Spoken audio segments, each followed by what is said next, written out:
Gotta say, by far, these T-supports have been really good. I've got them over here on my squash, got them right here on my beans, and they're an 8-foot 2x2 with a 4-foot 2x2 across the top, and then just drill holes and drop string down.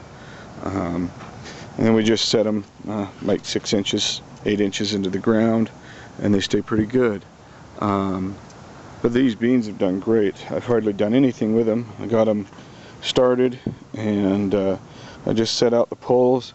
For the strings here, I put strings down, and then I tied them to a base pole here, and then just ran some nails down, some 6-inch 60 penny nails to hold them down to the ground, and then planted the beans right inside. And for the most part, 90% of them just went straight up the columns, straight up the strings. A couple, the ones out on the ends, back up here a little, the ones out on the ends, they had a hard time.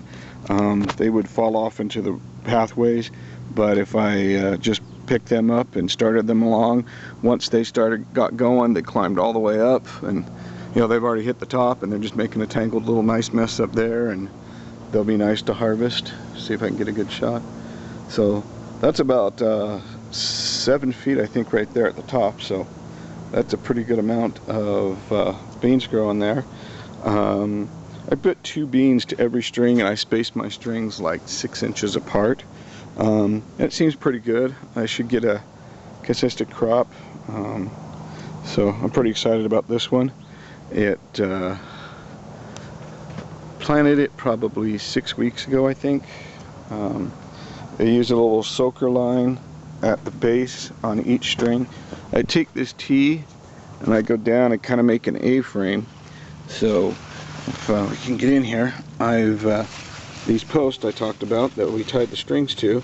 I put one there. The main post is right there that goes up, and the other one's right here. So they're, you know, about 9 inches away from the center post, from the center T, and it's worked really well. Come in here, these have all started blooming, and you can see we've got a lot of beans starting to come on. A lot of them at the same stage, but you've got a lot that are pretty good size here, and you've got still flowering ones, and you've got little babies just starting out. So this ought to put out a couple of weeks a good product for us, so we're pretty excited about this one. This worked well.